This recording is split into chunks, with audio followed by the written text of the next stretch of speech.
Halo, halo, halo.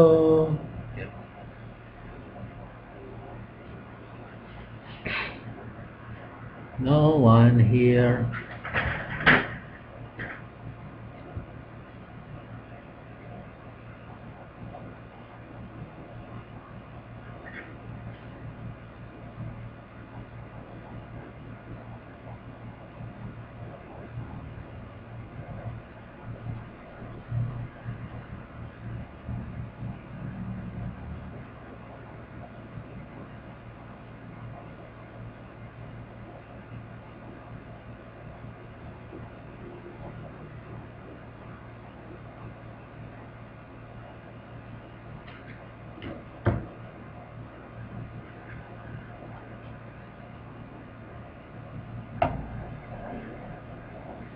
Assalamualaikum, Mbak Reni.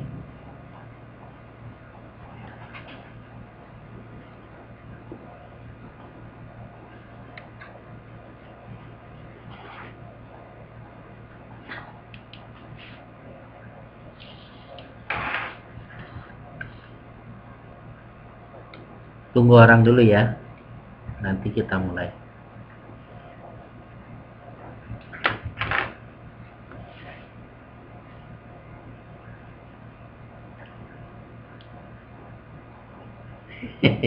Ya, nggak apa-apa.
Ada Rini.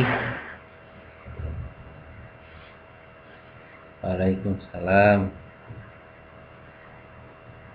Oke. Kita mulai 21.15 atau 3 orang. Ya. Kalau sudah ada 3 orang nanti saya langsung mulai. Kan ada rekamannya. Kalau Kalau sampai 21.15 masih 2 orang, ya sudah, mulai saja. Kedengaran ya suara saya ya? Kecil nggak?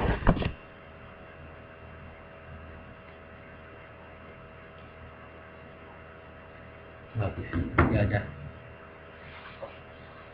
Oke.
Wih, sudah datang. Oke, kita mulai. Assalamualaikum. Ya.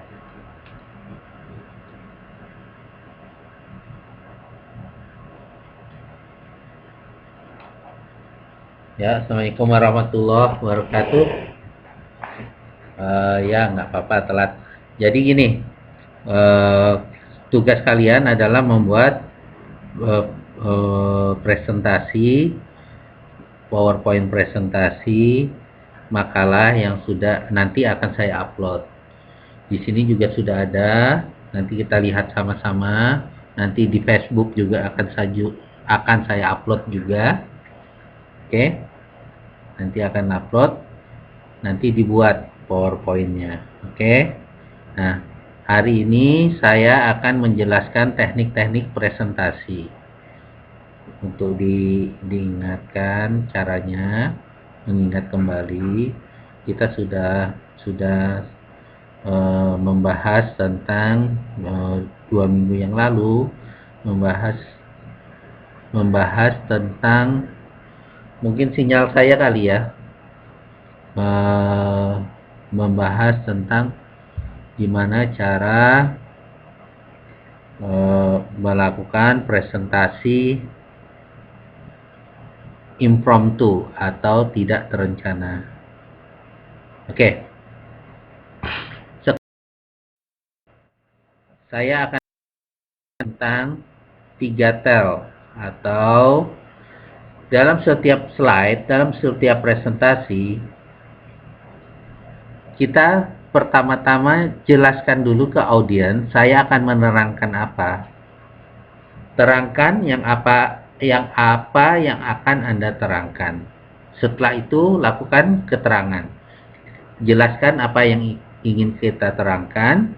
Habis itu ditutup dengan terangkan apa yang Anda telah terangkan. Jadi misalnya pertama-tama kita misalnya membahas tentang harga gula. Pertama-tama kita sebutkan, teman-teman semua atau para penguji yang terhormat atau audiens yang saya hormati, saya akan menerangkan harga gula. Habis itu ganti kalimat, kita masuk ke slide-nya. Misalnya harga gula pada tahun lalu harganya sekilo misalnya Rp5.000. Sekarang terjadi kenaikan sehingga menjadi harganya 6.500. Hal ini bisa dimaklumi karena sesuai dengan inflasi misalnya 50%, misalnya seperti itu.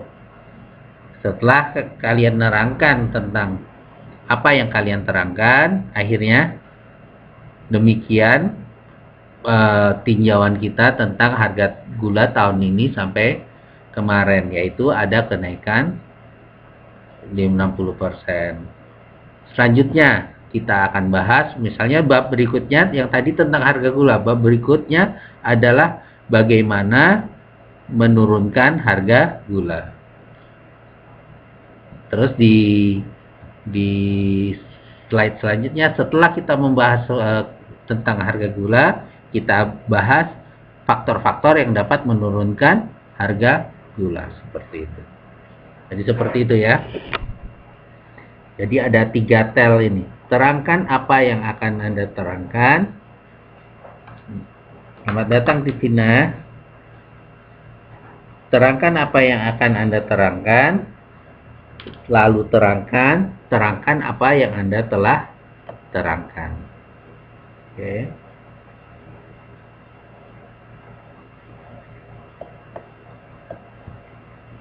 Ini coba apa yang akan Anda sampaikan untuk pindah dari bagian-bagian berikut. Pindah dari bagian pendahuluan ke bagian isi, pindah dari satu poin ke poin lain. Ini adalah kalimat-kalimat transisi. Ini bagian pindah dari bagian isi ke kesimpulan. Di halaman berikutnya nanti kita tahu.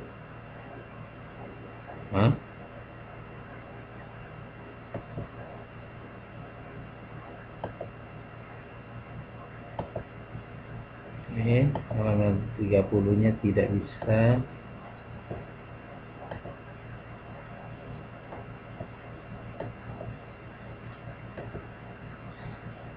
Di sana ya, di halaman 29 itu diterangkan kata-kata yang kurang lebih seperti ini.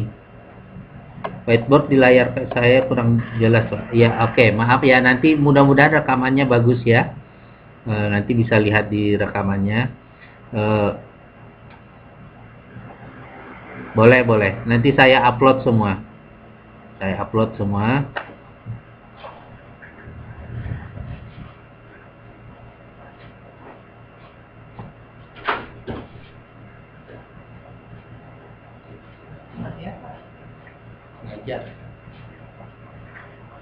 Nanti saya akan upload semua bahan-bahannya, bahan ajar ini, dan tugasnya. Nanti kalian harus membuat PPT berdasarkan makalah yang akan saya upload ya. Oke, kita lanjutkan. Bahan-bahan pendukung dan lingkungan presentasi. Bahan-bahan pendukung adalah untuk mendukung presentasi Anda, bukan sebagai bahan utama yang harus ada dalam setiap presentasi. Artinya, bahan-bahan tersebut akan menambah nilai presentasi jika ada. Jadi, mungkin panitia tidak bisa menyediakan atau kita harus menyediakan, tapi ini tergantung ya, lihat audiensnya. Nanti di file berikutnya nanti dijelaskan apakah yang bahan-bahan pendukung tersebut. Kita langsung masuk yang pertama, dukungan verbal. Kita baca sama-sama ya. Dukungan verbal adalah materi yang digunakan untuk mengklarifikasi, menekankan dan membuktikan tema sentral atau utama yang akan disampaikan. Bahan-bahan demikian akan mempertajam dan memberi arti terhadap pikiran utama yang dapat menjadikan presentasi Anda menjadi hidup dan segar. Dukungan verbal ini dapat berupa hal sebagai berikut: ilustrasi, keterangan atau penjelasan, testimoni atau kutipan, contoh-contoh, anekdot, analogi dan atau perbandingan, definisi, dan statistik. Sangat sulit untuk memasukkan semua hal di atas dalam suatu presentasi, tapi setidaknya 3 kombinasi dari dukungan verbal tersebut ada dalam suatu presentasi. Kalau tidak, presentasi akan terasa hambar dan tidak hidup. Jadi bisa dari cara kita menyampaikan, bisa dari data-data yang ada, dari sebagai statistik segala macam, ya. Tapi teman-teman nggak usah takut, Pak, presentasi teorinya kok susah. Ya, saya pun sampai sekarang masih belajar. Nanti kita bisa lihat sama-sama bagaimana saya tanpa persiapan ikut lomba pidato di OJK nasional pula. Ya kalah, hancur sekali presentasi saya. Tapi nggak apa-apa, yang menang murid saya. Murid saya juara satunya. Setelah itu dia mudah mencari kerja. Saya bangga karena yang ngalahin murid saya. Entah kenapa saya waktu itu diminta untuk menjadi peserta karena saya pengajar di ilmu yang bersangkutan. Saya mengajar di manajemen keuangan. Ya, alasannya saya nggak usah belajar pun sudah tahu ilmunya. Alasannya seperti itu. Oke, ini dukungan verbal dan dukungan selanjutnya ada dukungan visual. Dukungan visual sama pentingnya dengan dukungan verbal. Dukungan visual sama-sama memberikan klarifikasi dan meningkatkan perhatian audiens terhadap presentasi Anda. Visual yang sering digunakan sebagai berikut: gambar, diagram, peta, modal atau contoh, gambar di papan tulis, handout, poster dan kartun, flip chart, video dan slide, grafik, dan OHP. Ini nanti teman-teman bisa baca sendiri. Pertanyaan kunci yang harus disampaikan dalam materi visual adalah, apakah presentasi Anda semakin baik jika materi tersebut ditambahkan dalam presentasi Anda? Bahan visual akan menghidupkan dan menjadikan presentasi Anda lebih menarik, tapi memerlukan pertimbangan yang matang sama sepertinya halnya dengan presentasi itu sendiri. Jangan gunakan materi ini tanpa persiapan yang matang. Yang penting harus diingat bahwa materi pendukung harus sejalan, inline dengan tujuan presentasi Anda secara keseluruhan. Artinya, pendukung verbal dan visual, grafik, data, segala macam, jangan sampai yang diingat oleh audiens itu pendukungnya. Padahal tujuan utama kalian adalah menyampaikan sesuatu yang akan Anda presentasikan. Jadi seperti itu. Saya sering kalau ngajar, melawak, segala macam, terus berapa tahun kemudian saya tanya sama muridnya, ada yang ingat nggak pelajaran saya? Yang diingatnya anekdot-anekdot saya. Ya, itu gagal itu sebenarnya. Malah yang saya ajarin, ingat dikit-dikit, ya ingat-ingat dikit jadilah. Ya. Seperti itu ya. Oke, ini tentang dukungan. Jadi kita sudah belajar tentang 3. Katakan Anda mau terangkan Anda mau nerangkan apa. habis itu terangkan, habis itu sebutkan Anda telah nerangin apa. Oke? Jadi 3 tel itu. Selanjutnya kita belajar tentang dukungan visual dan dukungan verbal. Oke. Ya, kita lanjut ke slide berikutnya.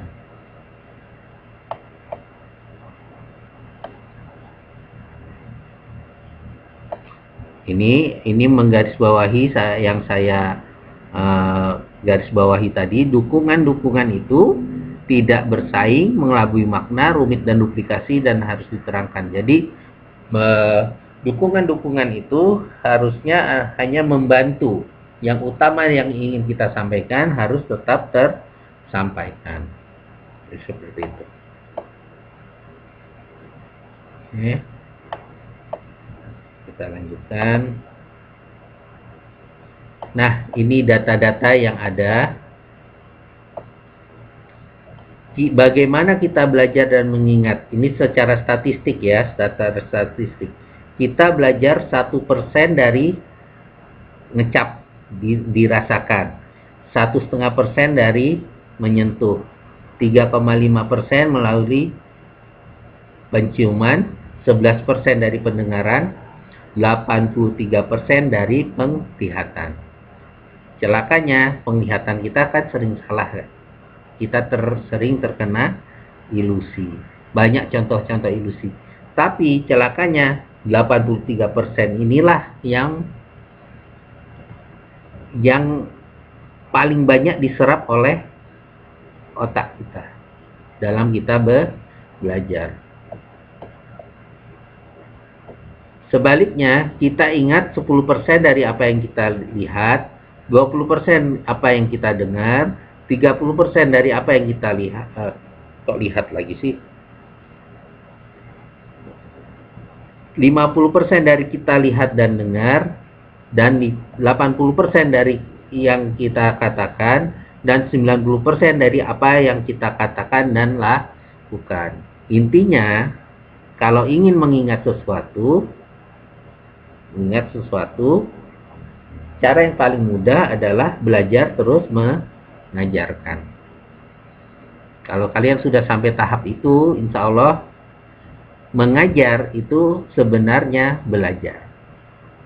Kalau kalian sudah melakukannya dan menyampaikannya, mengatakannya, itu 90% akan melekat di memori. Seperti itu. Ini secara statistik ya.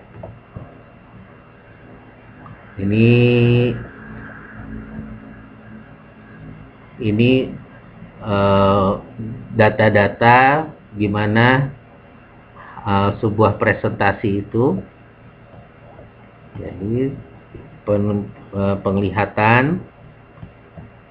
Kalau presentasi hanya verbal tanpa pendukung visual, jadi hanya 7% yang terserap. Ya bosan ya lihat tulisan terus. Tapi kalau verbal dan visual bisa meningkat. Oke.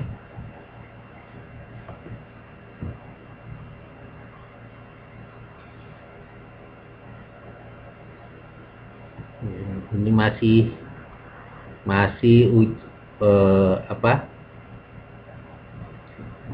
arahannya tentang visual dukungannya. Oke.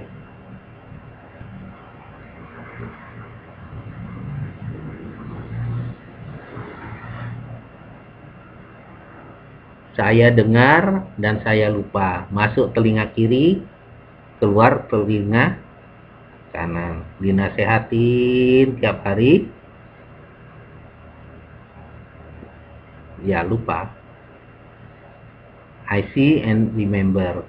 Kalau kita melihat orang melakukan, misalnya kita lihat mak kita nyuci, insya Allah kita ingat cara mencuci.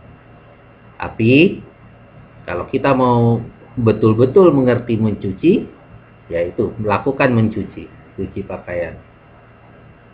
Oke. I hear and I forget. Saya dengar dan saya lupa. I see and I remember. Kita lihat orang melakukannya dari dekat, saya lihat dan saya ingat. Jadi kalau misalnya kita mau menghafal jalan, naik motor misalnya, kalau dibonceng nggak ingat, ya sedikit susah lah. Tapi kalau kita nyupir sendiri, insya Allah kita sampai tahap understand, mengerti. Itu ya. Ada yang ditanya? Jadi sampai sini masih membahas tentang materi pendukung, dan ingatlah visual itu sangat penting karena itu akan menyerapkan, memudahkan penyerapan apa yang akan kita sampaikan. Kita lanjut ya.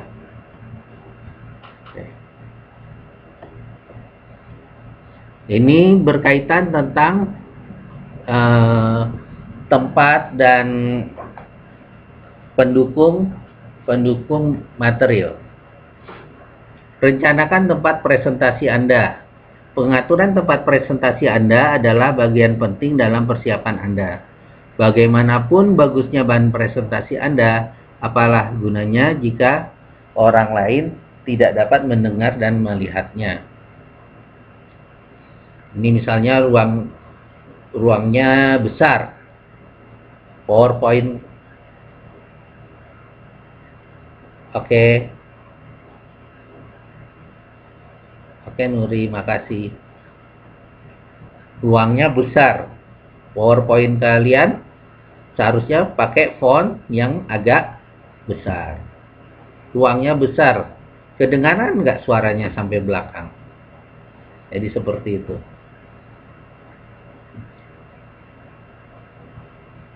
Waduh.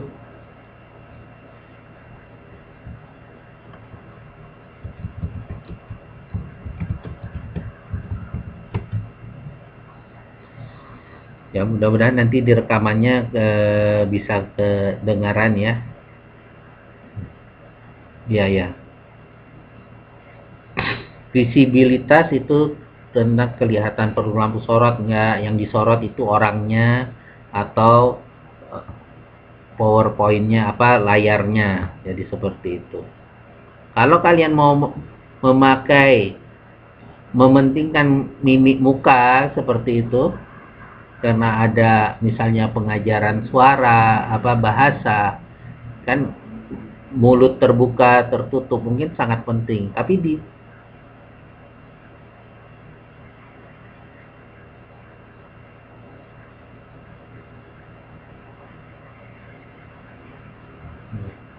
sangat penting. Tapi kalau misalnya yang penting itu di layar presentasi, ya artinya pencahayaan terhadap presenter menjadi tidak penting. Itu harus kita rencanakan. Itu teorinya.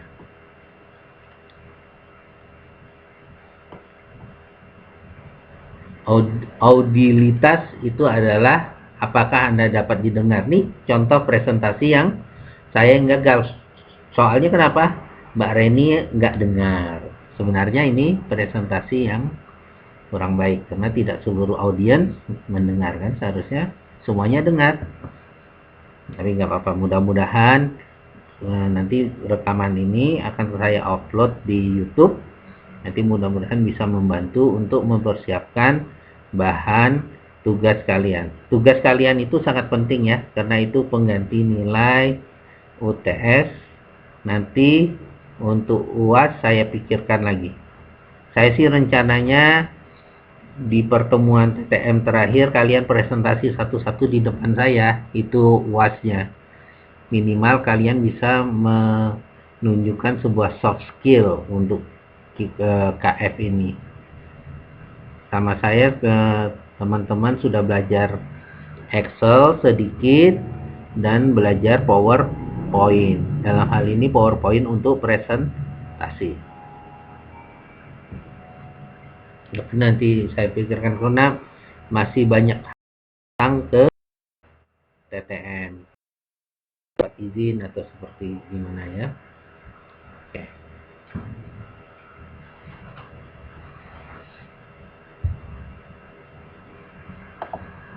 Kita lanjutkan.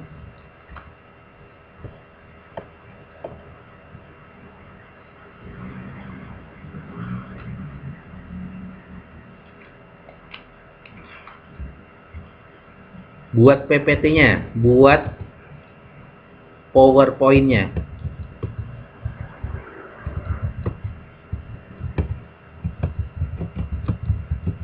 Buat PowerPoint presentasinya. Makalahnya nanti saya kirim. Nanti kalau waktunya cukup di sini nanti kita lihat sama-sama. Oke. Tapi saya pinginnya ya kesempatan terakhir kalian sudah buat PowerPoint-nya, nanti presentasi di depan.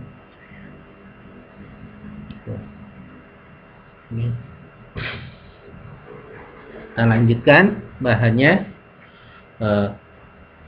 Audio visual. Apakah Anda telah mencoba instrumen? Apakah Anda mempunyai cadangan jika salah satu instrumen mengalami gangguan? Dalam presentasi, yang paling terakhir adalah kalian menyiapkan hard copy apa yang akan dipresentasi. Misalnya layarnya nggak ada, ya sudah, pakai papan tulis. Nggak bisa pakai papan tulis, langkah terakhir adalah membagikan bahan yang akan dipresentasi. Jadi seperti itu. Pengaturan ruangan, pastikan Anda mempunyai ruang gerak yang cukup. Dekorasi sangat penting, ciptakan ruangan menarik dan hidup. Tapi hindari dekorasi yang justru menghalangi atau mengganggu. Dekorasinya kebanyakan sehingga orang nggak fokus ke presentasi Anda, malah ke arah dekorasi. Ini tentang materi-materi pendukung dari sebuah presentasi. Umumnya disediakan oleh panitia, ya. Tapi kalau nanti kalian menjadi siswa, misalnya mahasiswa ada tugas presentasi, atau nanti kalian menjadi sales, ya kalian harus atur semua ini. Yang gimana cara menarik, apalagi audiens adalah calon investor. Jadi seperti itu. Apakah pencahayaan cukup memadai sesuai dengan tujuan presentasi Anda? Pencahayaan yang redup bisa membuat audiens mengantuk. Sebaliknya, pencahayaan ruangan yang sangat terang bisa mengurangi kualitas audio visual Anda. Kalau terlalu terang juga nggak kelihatan gambarnya. Oke, kita lanjutkan. Kesimpulan. Suatu konklusi atau kesimpulan seharusnya ini mengenai kesimpulan. Dalam kesimpulan kita mengingatkan kembali objektif presentasi, hasil yang kita dapatkan, dan setelah ini mau ngapain, pertanyaan yang timbul atas penelitian ini, dan jangan lupa ucapkan terima kasih. Ini melompat ya, ini seharusnya ini di atas ini, file ini seharusnya di atas. Kita masih membahas masalah materi-materi pendukung sebuah presentasi.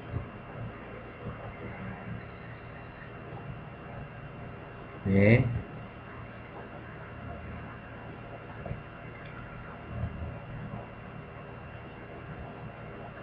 Ini persiapan fisik. Cari keseimbangan dengan merasakan kaki Anda, lepas longgarkan tekanan di bahu. Ada di antara kalian yang pernah presentasi tapi gugup? Waktu dulu SD, SMP, SMA, SD, SMP, yang gemetar, saya pernah itu.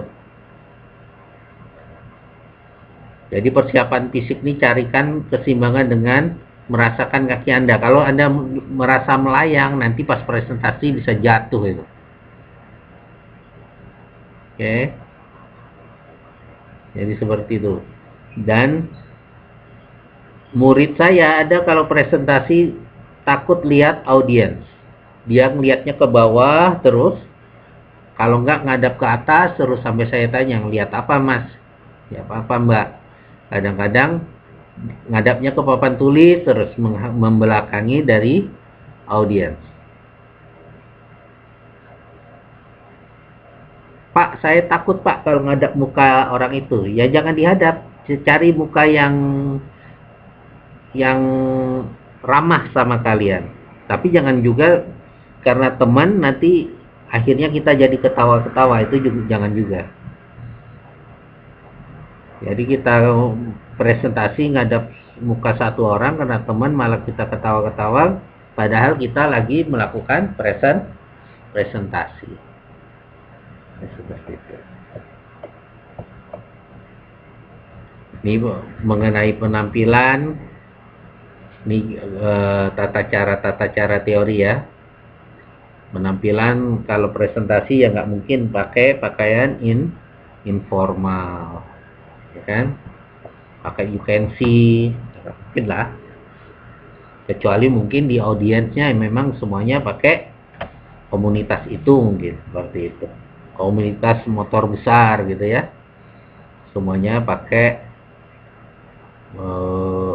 pakaian seperti apa tuh namanya, mohawk semua gitu misalnya. Oke, ini perlu sampai tahap persiapan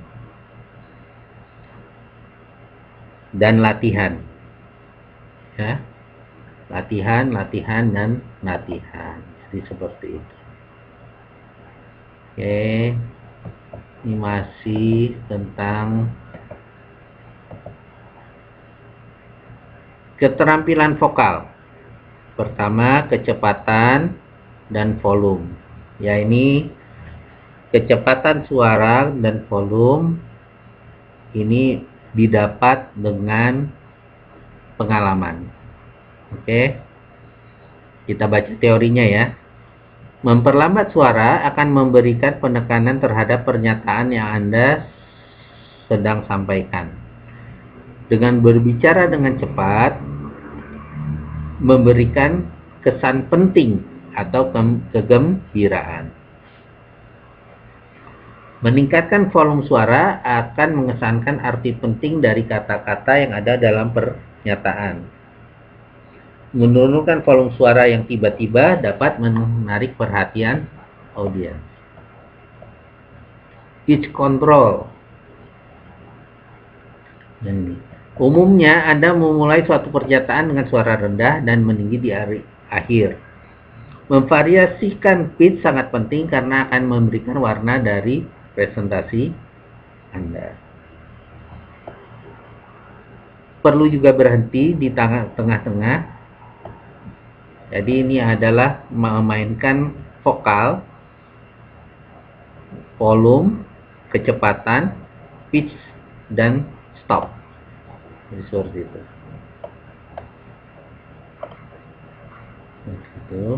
itu. Ini teori tentang vokal.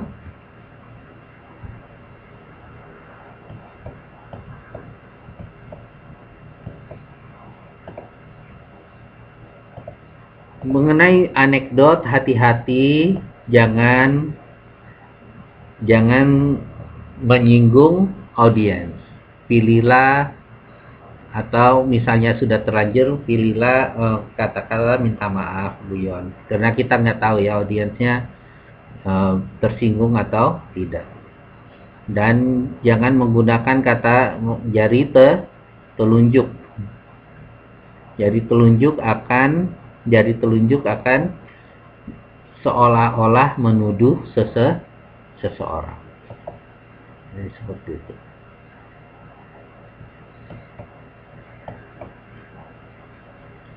Dalam presentasi itu menjawab pertanyaan atau mengajukan pertanyaan ke audiens. Apa ini fungsinya?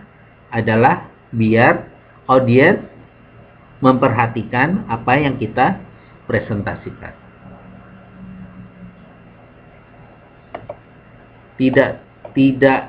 Tidak harus terlihat tahu. Yang cara paling jujur adalah sepanjang sepengetahuan saya ini. Misalnya dia masih tetap berdebat, mungkin kita kita berikan solusi, kita lanjutkan setelah sesi atau bisa melalui email. Ya. Teknik-teknik menjawab pertanyaan dalam presentasi bisa kita lakukan bila Anda pertanyaan, silakan langsung ajukan, atau kita presentasi dulu di akhir sesi, nanti ada waktu untuk tanya jawab.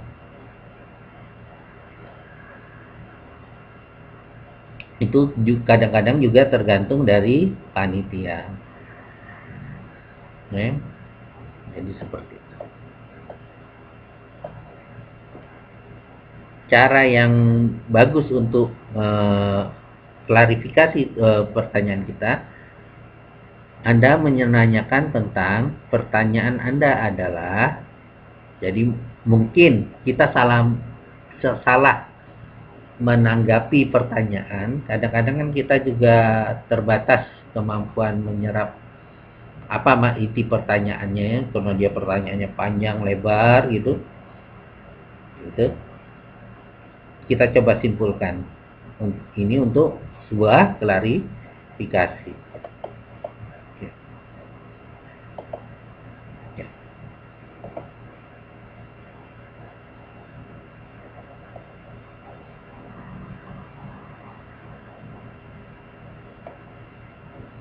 Pada dasarnya pertanyaan ada pertanyaan terbuka dan tertutup. Kalau terbuka yang memerlukan jawaban ya, bukan ya atau tidak. Kalau tertutup hanya ya atau tidak. Oke. Jujur, masuk akal, menantang, jelas, dan ringkas. Itu teknik-teknik menjawab pertanyaan.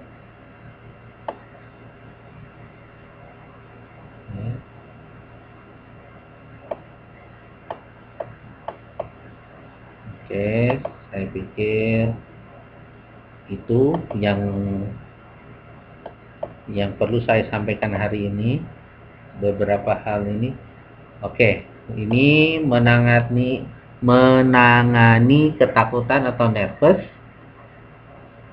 Semua orang punya nervous, semua orang punya kekhawatiran. Kalau punya nervous atau kekhawatiran, artinya Anda normal. Penelitian yang dilakukan di Amerika Serikat, bicara di depan umum adalah yang paling ditakuti nomor 1 dibandingkan dengan ketakutan terhadap ular misalnya, laba-laba. Orang lebih terima ketakutan gagal ujian dibandingkan bicara di depan umum. Oke. Cara menanggulangi nervous adalah latihan. Paling baik latihan adalah di saat sekolah. Biarkan nervous pertama itu ada di dunia pendidikan. Kalau nanti kalian sudah sampai ke dunia kerja, tapi kalian sudah di dunia kerja semua ya. Kalau ini bahan ini kan sebenarnya untuk anak-anak saya di universitas yang belum pernah kerja. Seharus saya tekankan itu. Pada akhirnya nanti kita harus presentasi pada siapapun, pada orang-orang yang menggunakan kita, entah itu direncanakan atau tidak terencana. Clear speaking is clear thinking. Kalau kita bicaranya jelas dan logis, orang percaya otak kita bagus. Kalau kita ngomongnya ngalor ngidul, nggak karu-karuan, ya kita bisa dianggap ya maaf ngomong agak kurang gitu. Jadi seperti itu ya. Jadi ini kemampuan presentasi itu penting, akan kita lakukan setiap saat. Oke. Oke. Jangan telat. Berpikir positif. Berpikir positif gimana? Mereka nggak makan orang kok, gitu kan? Mereka sama-sama orang, dievaluasi dan segala macam. Oke. Ini bahan uh, pelajaran kita hari ini. Selanjutnya kita tonton bagaimana saya melakukan presentasi tidak terencana pada suatu lomba pidato tingkat nasional. Hitung berapa kali saya lakukan. Saya banyak kali melakukan nya, dan saya kalah. Nggak apa-apa itu.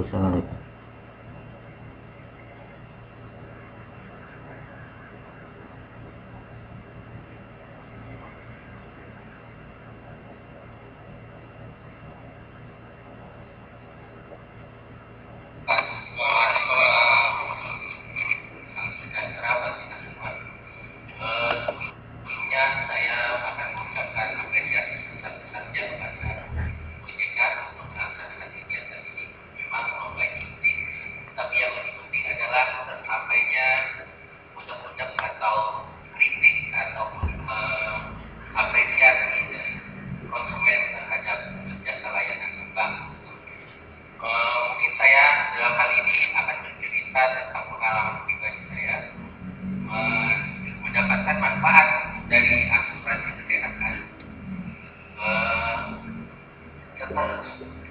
Setelah saya hidup dan besar dari keluarga yang sangat aktif atau ya asuransi banget, Terus setelah saya menikmati di akhir ini timbul kecemasan tentang jasa pelayanan. Jadi itu langsung saja saya akan bercerita tentang latar belakang saya. Saya hidup dari keluarga yang bekerja pada perusahaan monopoli pertambangan di Indonesia. Di saat di sana saya mendapatkan fasilitas kesehatan kuat tidak terbatas. Dan saya di masa lalu pernah ditipu di walaupun di asuransi pendidikan mungkin karena sangat susahnya mencari mengumpulkan premi atau mengecek pembayaran itu tidak online seperti sekarang. Keluarga kami ini premi itu tidak pernah sampai dan manfaat itu tidak ada. Jadi saya sampai lulus kuliah pun lulus S2 pun menganggap asuransi itu abal-abal aja. Mau preminya aja, manfaatnya nggak ada. Hidup saya berubah setelah saya ditakdirkan menjadi abdi negara. Saya otomatis terdaftar pada sebuah asuransi. Itu bukan musibah. Dokter memvonis anak pertama saya harus lahir dengan operasi sesar. Saya belum punya tabungan karena masih CPNS. Akhirnya saya memanfaatkan fasilitas askes itu. Saya pinjam uang 7,5 juta dari koperasi. Dan akhirnya menjelang Idul Adha saat kami sangat mahal, ternyata uang 2,5 juta itu saya kembalikan. Cukup 5 juta karena yang itu sudah di-cover oleh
Ya.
Salam. Oh Rika, selamat datang.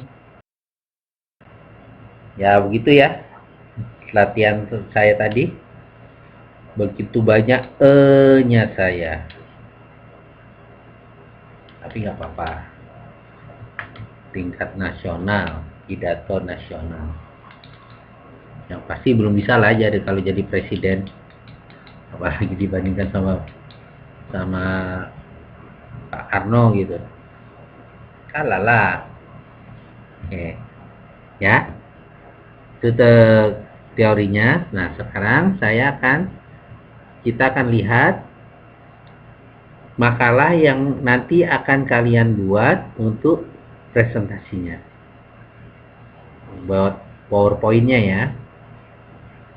PowerPoint-nya di sini.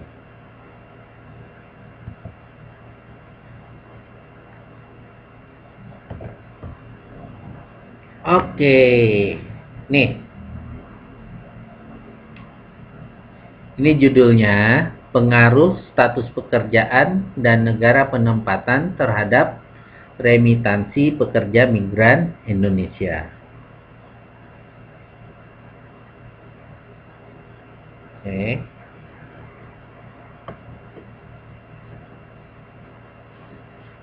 Pertama, nanti di PowerPoint ada judul. Judulnya ini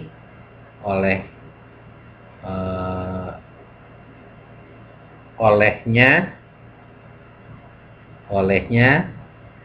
ini, oke. PPT PowerPoint disiapkan oleh nama kalian. Terus yang pertama, kalau kemarin datang ke TTM, pertama masuk ke bagian pendahuluan. Pendahuluan ada latar belakang. Pendahuluan dalam kurung latar belakang. Ini kalian ringkas di sini. Tidak semuanya kalian masukkan PowerPoint. Nih. PowerPoint. Jangan masukkan semua ini. Misalnya kita baca ya. Kita buat PowerPoint-nya. Pendahuluan latar belakang. Kita baca sama-sama dulu. Selama satu dasawarsa terakhir, Indonesia telah menjadi negara pengirim pekerja migran terbesar kedua di dunia. Setelah Filipina, tidak kurang 700.000 orang tenaga kerja asal Indonesia setiap tahun bekerja di keluar negeri. Menurut BNP 2 TKI 2012. Pada umumnya, pekerja migran Indonesia banyak yang bekerja ke negara-negara kawasan Asia Timur, Asia Tenggara, dan kawasan Timur Tengah. Pekerja migran Indonesia tersebut, sebagian besar, sekitar 73,2%, bekerja di sektor informal seperti pembantu rumah tangga, buruh bangunan, pekerja kebun, supir, dan sebagainya. Sedangkan sisanya bekerja di sektor formal seperti karyawan perusahaan, perawat rumah sakit, pekerja industri, pekerja pertambangan, dan sebagainya. Meningkatnya jumlah pekerja migran Indonesia dari tahun ke tahun untuk bekerja di luar negeri merupakan salah satu fenomena globalisasi dan integrasi internasional. Dampak positif dari remitansi menurut data. Dampak positif dari remitansi pekerja migran Indonesia telah terlibat baik dalam skala nasional maupun skala regional. Dalam skala nasional, pekerja migran Indonesia terus memberikan kontribusi terhadap perolehan devisa secara signifikan yang tercantum dalam neraca pembayaran Indonesia.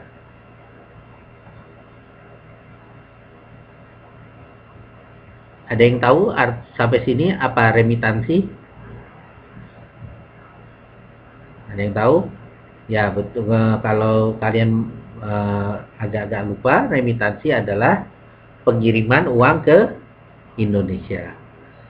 Menurut data tahun 2011, penerimaan devisa dari remitansi TKI secara nasional diperkirakan 27,6% dari total income dan current transfer yang tercantum dalam neraca perdagangan Indonesia. Oke. Jadi, yang penting di sini ada 3 hal minimal. Dasawarsa terakhir, Indonesia menjadi negara pengirim pekerja migran terbesar kedua di dunia, yaitu kurang lebih 700.000 orang. Yang kedua, dampak positif dari remitansi pekerja Indonesia terlihat dalam skala regional, memberikan kontribusi yang signifikan terhadap NPI. Oke, itu 2. Jadi tidak dimasukkan semua-semuanya. Jadi ingat ya, rule of 3 kemarin minimal satu PPT paling banyak ada 3 hal. Yang ketiga, menurut data tahun 2011, penerimaan devisa dari remitansi adalah 27,6%. Ini slide 1. Gitu ya. Terus slide 2, perumusan masalah. Perumusan masalah bisa copy ini semua. Perumusan masalah dari penelitian ini adalah 1, 2, 3. Jadi, seperti itu. Ini slide 2. Ya. Nanti coba dimainkan animasinya, masuknya seperti apa gitu kan. Pilih tema PowerPoint yang bagus seperti apa, oke? Terus tujuan penelitian. Tujuan penelitiannya juga ada 3. Jadi 1, 2, 3. Oke. Ada berapa halaman? 9 halaman. Nah. Terus bagian pertama. Bagian kedua adalah tinjauan teori. Tinjauan teori, bagian pertama adalah globalisasi dan migrasi internasional. Apa yang paling penting dari sini? Cari yang paling penting, temanya yang paling penting apa? Biasanya kalau makalah-makalah ilmiah yang paling penting biasanya di depan-depan. Oke.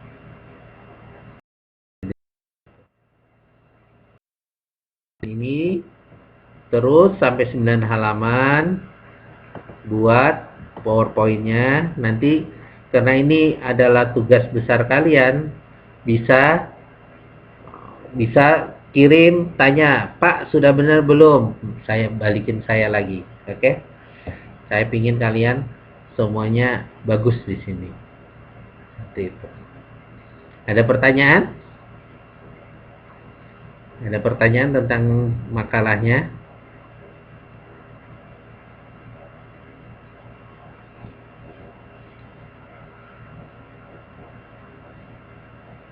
Ya. Kalau nggak ada, saya sudahi untuk malam ini. Oke? Jadi ini teorinya, teori tentang presentasinya. Hari Kamis kita akan ketemu lagi yang membahas tentang PowerPoint yang lebih lanjut. Kalau kalian lupa tentang PowerPoint, coba lihat bahan KF yang terakhir sebelum ini. Oke. Oke, gitu dulu. Saya akhiri dengan Assalamualaikum warahmatullahi wabarakatuh.